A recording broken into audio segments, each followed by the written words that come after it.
So, I've been putting off getting into the Helliverse for like over a year now. While I was not aware of either of the pilots, I had heard of both series, but had heard mixed things both off and online. But after seeing some videos defending the show and getting it recommended to me by a friend, I finally said fuck it and started watching, starting with Hell of a Boss first. So, I watched both series in about a week and a half, and all I could think after finally getting caught up and after drinking from the poisoned well was wait, that's it? That's what people have been complaining about? The shows are fine, neither are perfect, but how the fuck are there so many videos dedicated to hating this thing? Now, to be somewhat fair to the hate videos, I might have a bit of a bias here because I went in pre spoiled for a lot of stuff, and I also had the benefit of watching the episodes back to back over several days rather than the years the fan base had been waiting for. With that said, though, after watching it through once on my own and again with my spouse, I still found myself really enjoying the shows and honestly didn't see the issues that everyone else seemed to be having with the writing. Neither series is perfect, far from it, but I've seen and read worse stories that were way less entertaining and had less redeeming qualities. Both series have moments and even full episodes that could have used an extra draft or two, few characters that got the shaft by the kinda rushed pacing, and after going back to some of those review videos to see what some of my favorite YouTubers were actually saying outside of those thumbnails, I did find myself agreeing with some of the criticism. But with all that in mind, I still really like this series. I had a ton of fun watching both shows. They managed to grab me both on their setting and premise, but also with the comedy and character writing, with the mostly fantastic music being icing on the cake. There really is a lot to love about this universe. Like, holy shit, this voice cast is so fucking talented.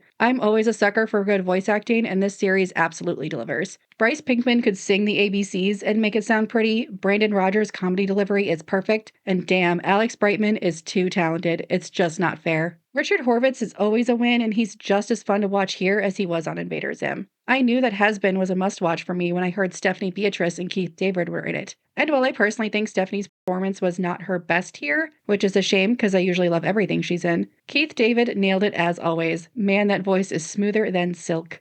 I'm not an artist or an animation expert, so I can't pick it apart or truly explain why it works so well, but hot damn, that is some cool as fuck animation. The action sequences alone make it worth a watch in my opinion, but I love that they don't skimp on the animation for the dramatic scenes or the musical numbers. Even in the earlier episodes, action and movements are just so damn smooth, and I love the art style and use of color. I love the style and design for the characters and how they all seem to fit so well into the setting while still being distinct. I love the circus vibe theme that both series have going, at least for Hell. Heaven seems to have a very different aesthetic. While it's not for everyone, I can appreciate the thought and effort that went into a lot of these designs and backgrounds. I like that the sins don't look exactly like what I'd expect, but make sense for the universe they live in. Queen Bee, for example, may seem like a weird take on the sin of gluttony, but it makes sense when you meet her in the show and you realize that her character embodies the idea of excess in all things, not just food. So her being a party girl who likes to host fits really well. Her outfits are also a pretty good fit for her personality, dressing in a more fun, comfortable style than you would expect for someone with the title of queen. Her not being afraid to show some skin, or fur, is fitting as she is a very open and honest person with very little to hide. Bee herself is very fun-loving, honest, and casual, so it works here. Her design is a bit excessive, yes,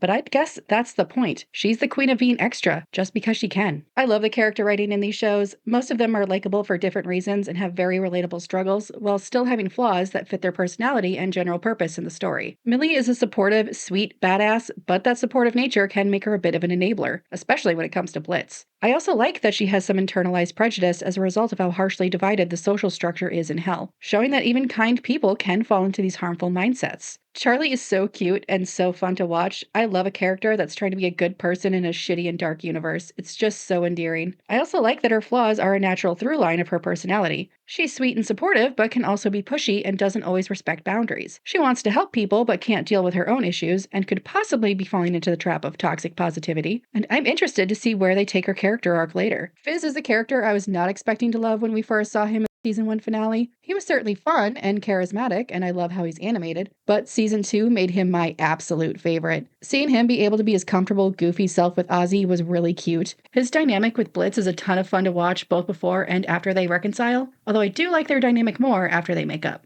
I loved seeing how he was able to heal and grow even after every shitty thing that happened to him. His story reminded me a lot of real-life horror stories of child stars and celebrities. Jeanette McCurdy and Britney Spears' stories specifically come to mind when watching the Mammon special. And I get the feeling the writers were working through a lot of their own struggles with imposter syndrome and parasocial relationships. Honestly, I could go on for a while about why I loved Oops and the Mammon special of season 2, so I might just make that its own video. Stolas is a bit of a love or hate him character in the fandom, at least from what I've seen. But I really like him. Flaws and all. He's charming, he's sassy, and his character design is really cool. And I'm excited to see where his character arc goes in later seasons. A lot's already been said about his toxicity and privilege blindness, but I still like him because, well, I like characters with flaws. Stolas works for me because, while he may be blind to how his attitude and actions affect people below his station, it's not out of malice or even any outward prejudice. It's more so that the class divide in Hell is so normalized that he never had a chance to think about how his teasing and pet names come off as really condescending towards people who are powerless to stand up to him. I actually have a lot of thoughts on Stolas' character arc and the criticism around it, so I'm going to use this chance to move on to the next thing I wanted to talk about. Now, I want to preface this portion by stating that this is not going to be me insulting everyone that has ever said anything negative about the Helliverse, because I think it's important to recognize that not everyone is going to like a piece of media, and there are some critiques of both series that I do agree with. So going back to Stolas, I have a lot of thoughts on him because, while I do agree that he does have a fair amount of flaws,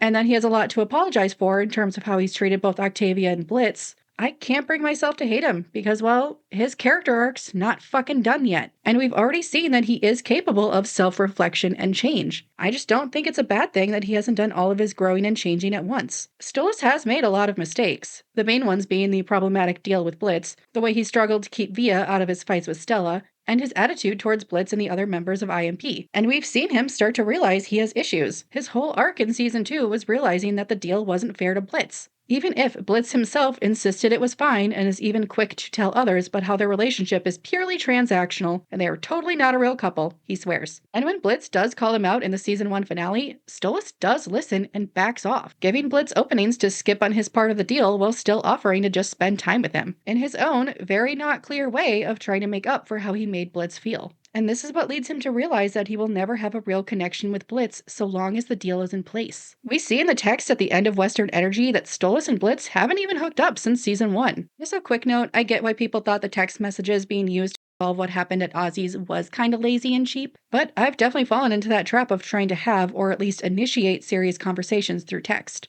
And that poor communication due to both of their insecurities and conflict avoidance issues fits their characters perfectly. So while it does feel like a cop-out, it does track with who they both are. And while Stolas was busy dealing with his divorce, the earlier episodes of Season 2, he takes the time to find a way for Blitz to keep his business while giving him a choice on if he keeps seeing Stolas or decides to part ways with him forever. It blows up in his face because he's unaware of how Blitz can't handle emotional intimacy and views all his relationships through a transactional lens, but that's kind of their whole thing. They both suck at communicating. Neither of them have had a real, healthy romantic relationship before, so neither of them know how to properly navigate their trauma and personal issues in a way that doesn't damage their personal relationships. And this is something I personally relate to myself, because man, did I also suck at relationships when I was young. As for the other two major things that Stolas needs to work on, well, that seems to be the setup for Season 3. Mastermind and Sinsmith really seem to be knocking Stolas down, so he has to work his way back up again. He started his peasant arc and is now on the same level as Blitz and IMP in terms of status. And we've already seen Blitz sass him for his previously held privilege in Sinsmith, so I'd be willing to bet all the other imps in the show will be more willing to call Stolas out on his shit,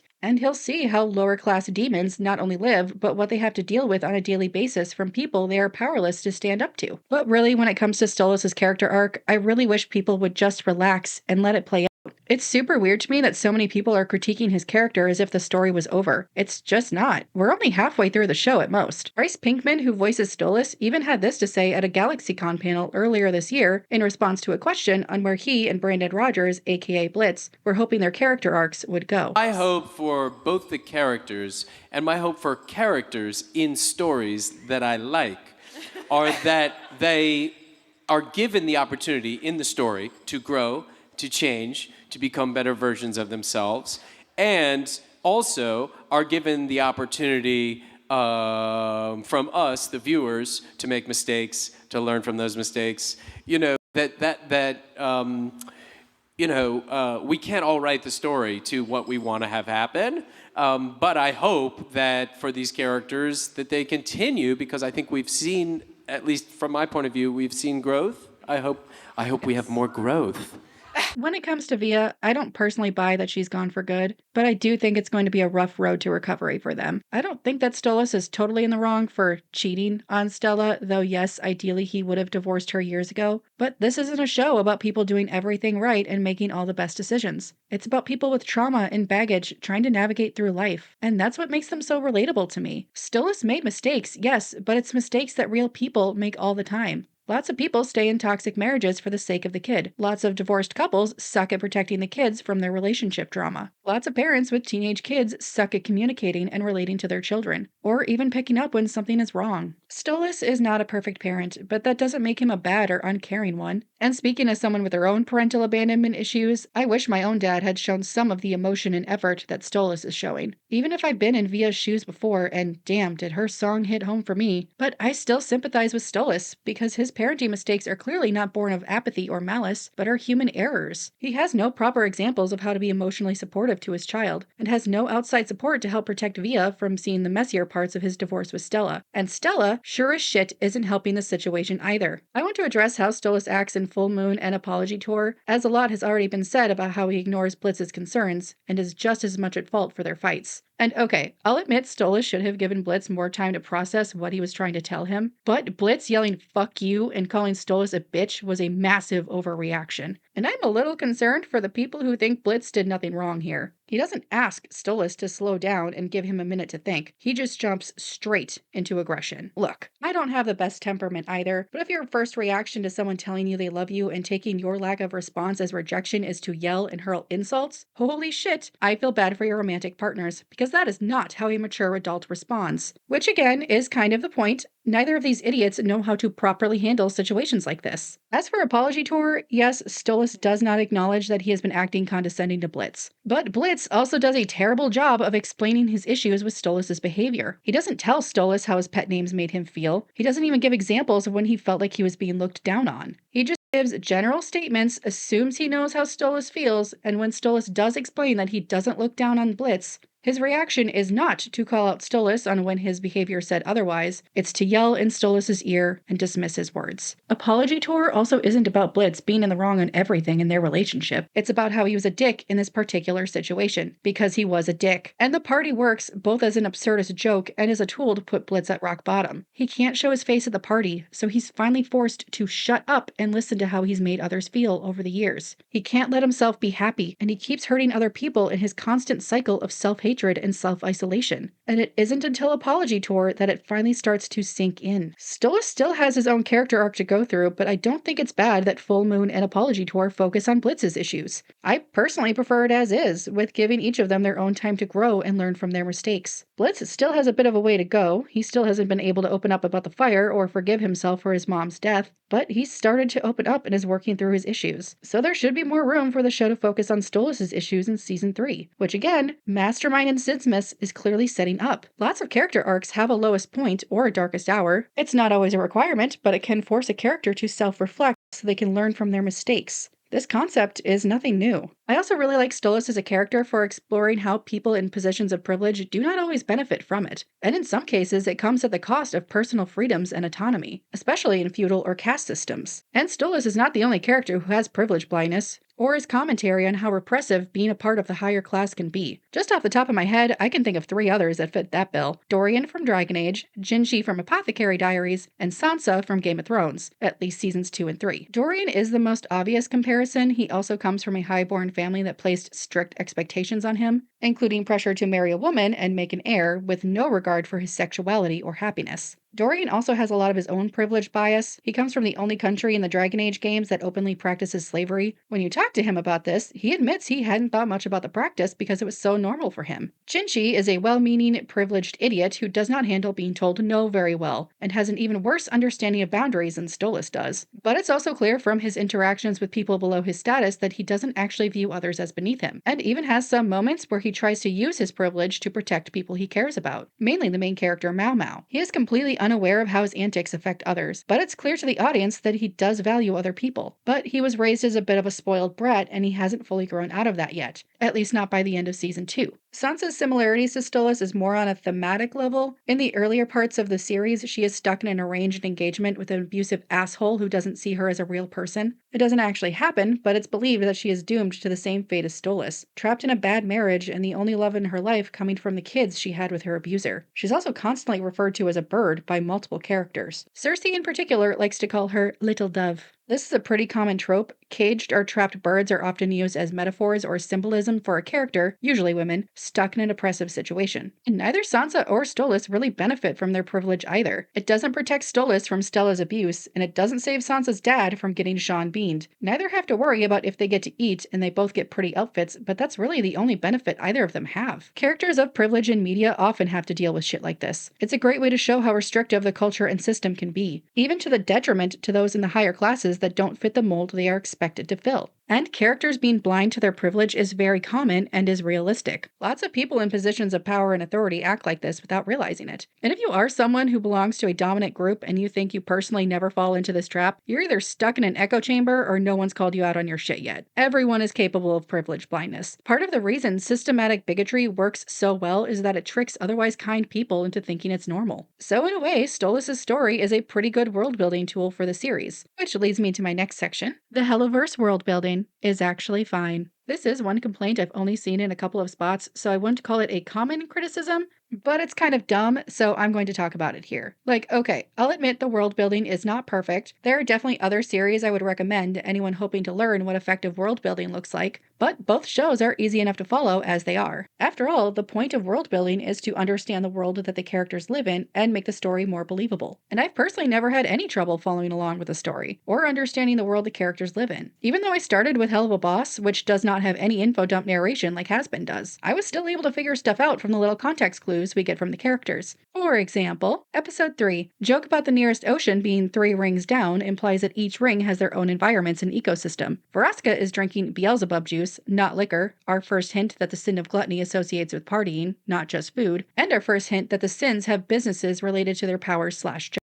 The deal IMP makes with the succubi at the end demonstrates how there is a system of laws regulating how Hellborn interact with the human world. Episode 4, our first interaction with any characters from heaven and a glimpse into a flawed system. The cherubs are kicked out of heaven for something they were technically not responsible for, with no chance to prove their innocence.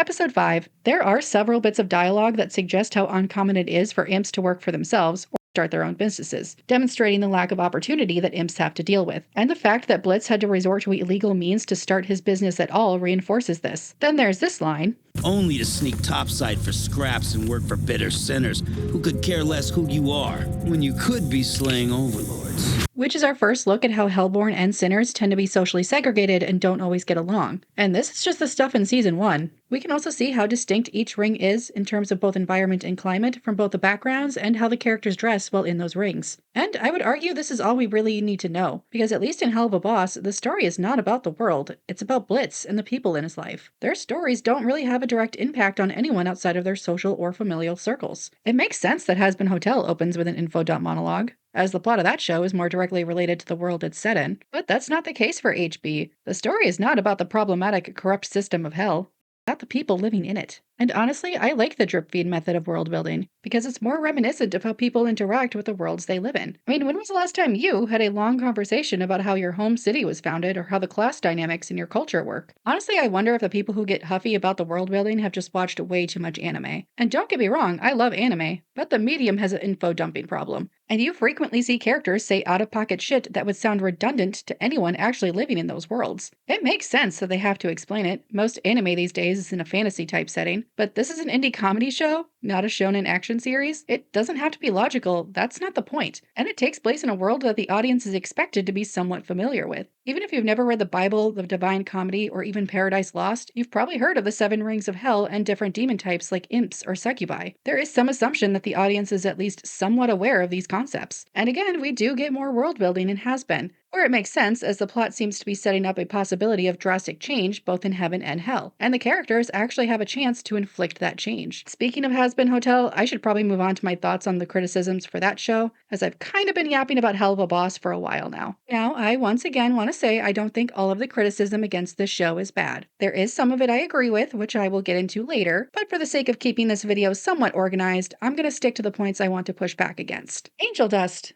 Oh boy, where to start with Angel Dust? I guess I'll begin by saying that I understand if you find his story to be a bit too much for a show that is a comedy first and a drama second, which is also why I'm going to put a huge trigger warning here with a timestamp on the screen if you want to skip this part. Abuse, assault, and sex trafficking are not easy topics to tackle, and I don't think there is a right way to write it. If you gloss over it or water down the damage it causes for the sake of making your story more palpable, you run the risk of accidentally implying that these things don't have devastating effects on the victim. And if you amp up the drama and focus too much on the assault and its effects, you toe the line of writing misery porn. And no matter what you do, there's always going to be someone out there who finds it gratuitous or glorifying. Angel Dust is often criticized for being a glamorization of sexual trauma, of being a bad representation of how to cope, and of being a gay stereotype who sexually harasses others for the fun of it. And while I can understand why so many people are coming to that conclusion, I do disagree with that interpretation. And small rant here, I'm kind of tired of minority characters needing to be perfect and be the best possible rep for the demographic they are repping. It kind of feels like these minority characters need to justify their existence by checking off a marketing box, rather than just existing because there are real people who act like this. Everyone, regardless of their sexuality, race, creed, or nationality, are capable of being good, evil, or something in between. And we need to accept that if we are ever going to stop acting like morality is at all tied to our demographic.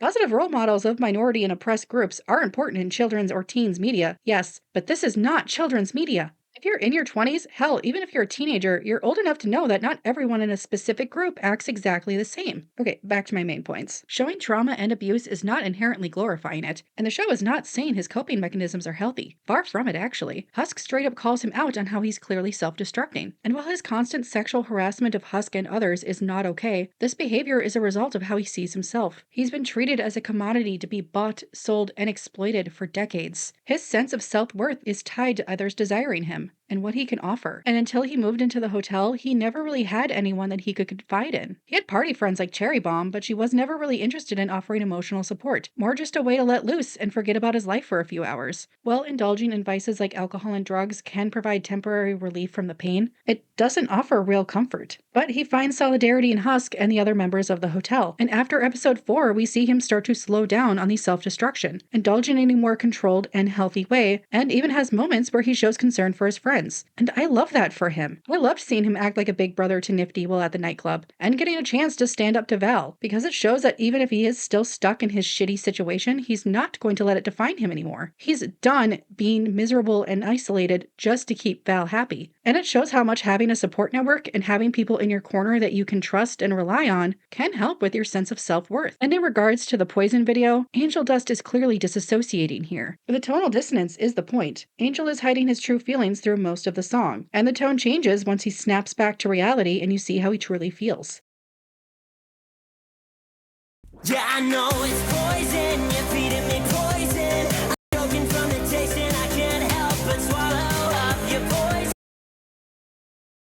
Drowning in poison, I'm filling up my glass, but it's always hollow, full of poison. I'm sick of the poison, wish I had something to live for tomorrow. While I was working on this script, I came across a YouTube channel by the name of Georgia Dow, which goes over the psychology of different characters in media. She has a great video on Angel Dust that discusses why he acts the way he does, and I know it sounds dumb recommending a channel a million times bigger than mine, but on the off chance you haven't seen it, I highly recommend it, as she has a lot of videos on the Helliverse characters. With that said, my personal biggest problem with the backlash against Angel Dust seems to be that people are treating Angel like he's in any position to truly heal. But he just can't. He's still trapped in his contract by the end of season 1. And while he will probably get out of it eventually, it makes sense that he would find a way to survive the day-to-day hell that he is stuck living in. Substance abuse is a common thing among sex trafficking victims, both as a means of control and as a way to cope. According to a blog post from the Freedom Network USA, an advocacy group for trafficking survivors, quote, trafficking survivors experience physical and psychological traumas during their time with their trafficker and after leaving the trafficking.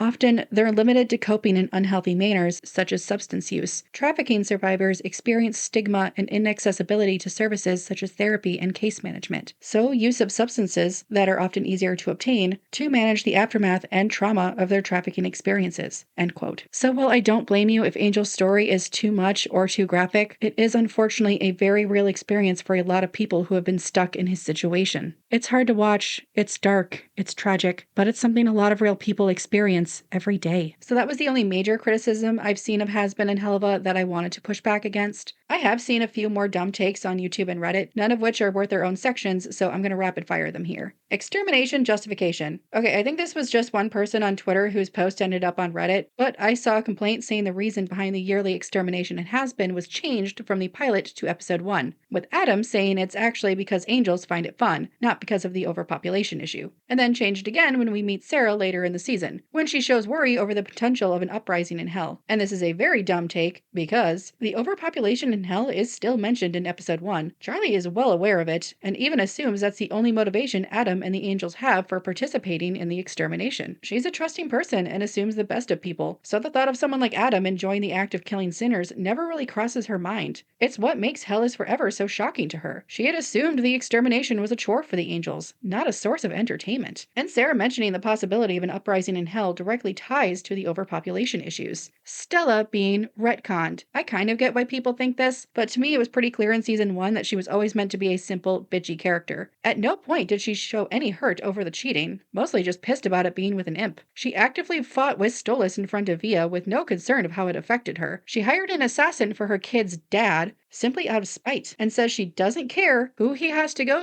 in order to kill Stolas. Nothing about this screams reasonable and misunderstood to me. Cheating is not an excuse to murder your spouse. And I say this as someone who's been cheated on. Anger is understandable. Staying with the cheater and then just hiring an assassin to kill them is not. The sins not being evil enough. I see this come up a lot, and I just don't get it. The series is clearly going for a theme of the system of heaven and hell being flawed, and challenging the idea of heaven good, hell bad, no matter the circumstances. We see in both shows that the leadership and citizens of both worlds are not a hive mind or a monolith. They disagree. They have different views and different senses of morality. Also, I'm deeply concerned for people who are confused about the sin of lust being pro-consent, especially because he gave his consent speech not 10 minutes after we see him be in a happy, committed relationship that the show clearly wants you to like. Super weird that people are mad about this. Like, do you want Fizz to be in a relationship with a guy who thinks assault is fine? Also, SA has nothing to do with lust. It's about power. If you think otherwise, please seek help. Thank you. Speaking of Ozzy and Fizz, Ozzy is toxic and controlling to Fizz. Okay, so this one I can kind of understand, as Ozzy is being a bit overprotective in both major Fizz episodes, but I'd like to make the argument that some of the criticisms are blown out of proportion. The convo they have over breakfast clearly mentions Fizz going to the greed ring twice, not just Fizz leaving the house alone. This indicates that greed is more of the issue, not just Fizz being on his own. And this is also just set up for Fizz getting kidnapped later in the episode. Though I do agree Ozzy should trust Fizz to take care of himself more, it is also worth noting that Fizz has like T-Swift levels of fame and hell, so him going to a high crime area known for kidnappings alone is definitely a cause for concern, especially since being with Ozzy and being Mammon's brand figure puts a huge target on his back. I also think Ozzy could have been more transparent with Fizz in the Mammon special,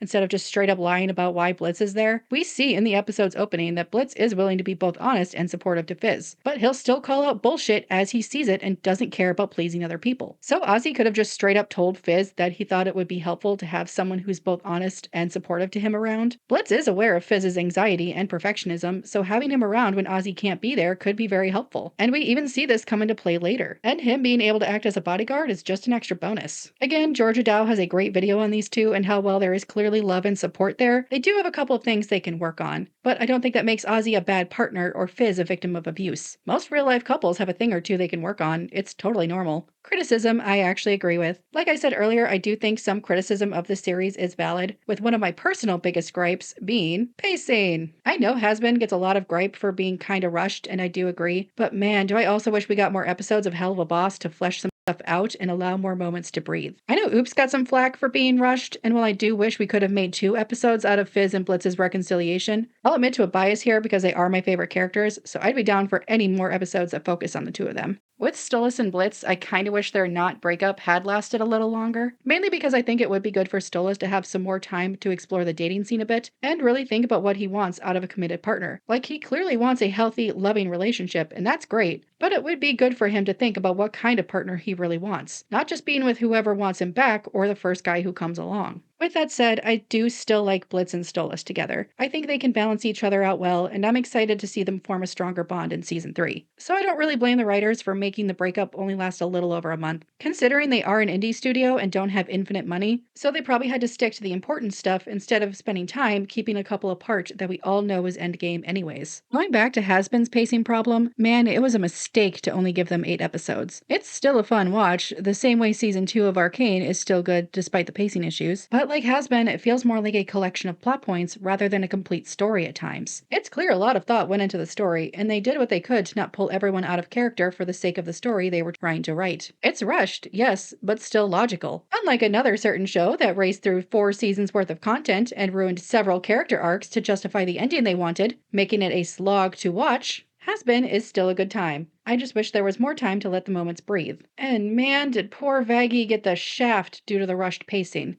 Her emotional breakdown in episode 3 really felt out of nowhere because we just didn't get enough time with her before this. I wish her fight with Charlie after the big reveal had been like an actual fight, instead of just them not talking and Charlie just forgiving her after discussing her issues with someone else. I also think the scene with her and Adam in heaven before the court hearing was a mistake. I think we should have gotten the Vaggie is an angel reveal during the song You Didn't Know along with Charlie. Vaggie having a warning that Adam is going to out her makes her look like an idiot for not telling Charlie in private. And yeah, I kind of get Charlie talking to Rosie about her issues with Vaggie. It's not like there's anyone in the hotel she can talk to about relationships. But I do wish they had saved a moment for Charlie and Vaggie to talk things out. Maybe moving up the More Than Anything reprise and including some lines of Vaggie apologizing and explaining why she hid for so long. It would have tied into the first part of More Than Anything a little better, basically making it the Charlie works through her personal issues song. I do still like Vaggie. I think her character premise is interesting, and I really hope they get to flesh her out later in the series. Alright, I have no good transition for this, but I have some smaller complaints, including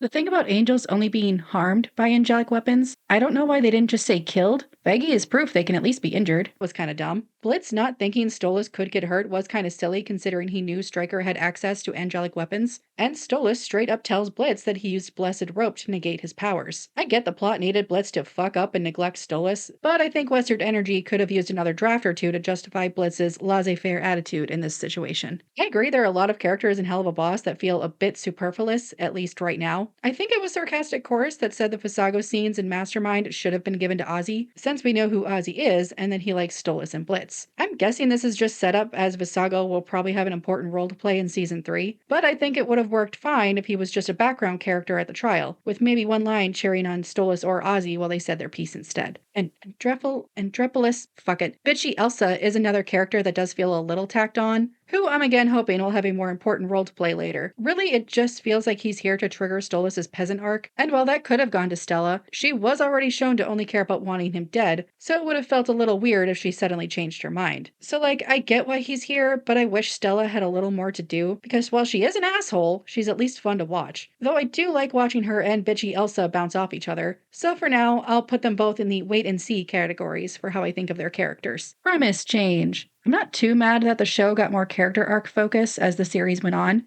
as it was clear from episode 2 that there was always going to be some focus on the more tender character growth moments, but I do wish they had found more ways to fit some of the missions in the actual episodes in season 2. Don't get me wrong, I love the shorts, and they are a very clever way of keeping the audience engaged between episodes. But I do wish there was a way to have them both in the shorts and the actual episodes. Maybe that will get adjusted later, but I'll still be watching either way. Whew, okay, this turned out to be way longer than I had originally planned, and wow, this is the first script I even managed to finish. I apparently had a lot of thoughts to process on this series, and there's a lot more I could say that will probably be their own videos. I should make it clear, I don't plan on being a serious critic or anything. My goal with this channel is just to give me something to focus on while I practice my writing and editing skills, so I won't be turning this into a Helliverse channel anytime soon. My other 2 videos I have in the works are more about musicals and video games, so if you liked hearing me yammer on here, be sure to take a look at those. So in conclusion, I know the Helliverse is not perfect. I know it's not for everyone and there's some things that could be better, but I still love it because I think the good outweighs the bad. And well, it's just a damn fun ride, and that's all it really needs to be.